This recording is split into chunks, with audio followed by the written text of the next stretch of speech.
Do you want to be a professional musician but don't know where and how to start?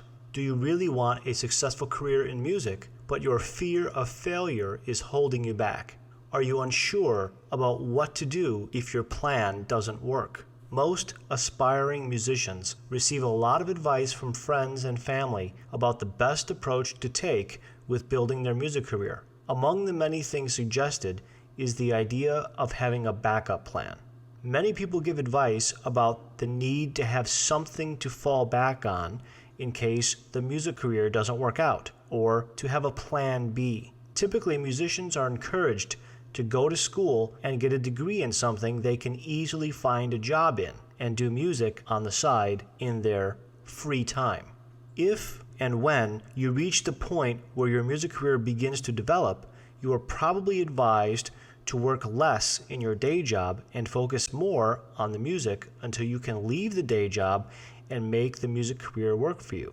This advice sounds good in theory, but in reality fails to work as intended in almost every case. Why? Well, usually the job that most musicians get to support themselves until their music career kicks off has nothing to do with music in general or their music career specifically. As a result, most end up in a very frustrating situation that makes it virtually impossible to achieve any kind of lasting success as a professional musician. Today, I'm going to show you why this kind of backup plan is usually doomed to fail. Before I go into detail about some reasons why this kind of backup plan is usually not working as intended, I want you to test yourself and the effectiveness of your strategy to become a professional musician. I have developed a test that will really help you to see if you have a good backup plan that will work and will lead you to a rewarding and stable long-term music career. I recommend to stop watching this video right now, open a second window, and go to tomhess.net/backupPlanForMusicians.aspx. Take this test before watching the rest of the video so that you are not biased in your answers. This is very important. Welcome back. Here are 4 reasons why common backup plans usually don't work. Reason number 1, you don't have an effective exit strategy. What does this mean? The idea of slowly phasing out your day job while building your music career is good, but in order to work, it needs to be done in the right way. Most musicians have nothing planned or prepared that will allow them to gradually decrease the amount of time spent at their day job and focus more on music. When choosing a backup plan, musicians typically find a job that is the most safe and secure and the one that pays the most money. However, most people fail to plan the exit strategy and think ahead to the time when their music career situation will allow you to focus less of your time on the day job. When they finally reach that point, they realize that they are trapped in their day job and are unable to gradually phase it out. They are faced with the choice of either quitting the job entirely or sticking to it until retirement. The best exit plan is to have a job that will allow you to gradually decrease the number of hours you spend on it, from 40 hours per week to 30, from 30 hours to 20, from 20 to 10, until eventually you can quit the job altogether. So you must take care to select an occupation that allows a lot of flexibility in work schedule. That means you need to be careful to select an occupation that allows a lot of flexibility in the work schedule. This way, when the time is right, you can make a gradual transition into a full-time music career. Unfortunately, most traditional occupations, such as being an accountant or a computer programmer or office manager, etc., do not allow this type of flexibility. Remember, your boss at work will not all of a sudden allow you to work 3 or 4 days per week instead of 5. Simply because you want to work on your new CD an extra few days per week. It is possible to begin by working in a non-music related job at first, but do not select any job offer without considering the exit strategy first. An ideal job for an aspiring professional musician is teaching music.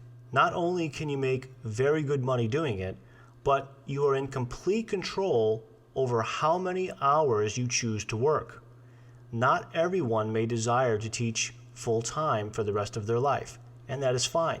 But as long as you are going to be working anyway, why not do something that is already related to what you enjoy, help students reach their goals faster, and make money in the process? In addition, teaching is already a music-related activity that is probably much more fun to do than sitting in an office or working in a factory. Another possibility is to work as an independent contractor in sales or marketing or doing consulting work for hire. Always check about the flexibility of work schedule before accepting a job offer. Remember that in most industries, the 40 to 60 hour work week is the norm, with little or no possibility for part-time employment. This makes it impossible to make a smooth transition to a full-time music career. Reason number 2, there is too much risk involved. Slowly phasing out your day job seems to be a very safe and secure approach, but it can actually backfire and trap you by its sense of security. If you are making $60,000 per year at your day job and have managed through working nights and weekends to build up your music-related income to $25,000 per year, then altogether you have a total income of about $85,000 for the year. Here is where the reality catches up to you. Should you decide to go full-time into music, you will invariably need to quit your day job completely at some point.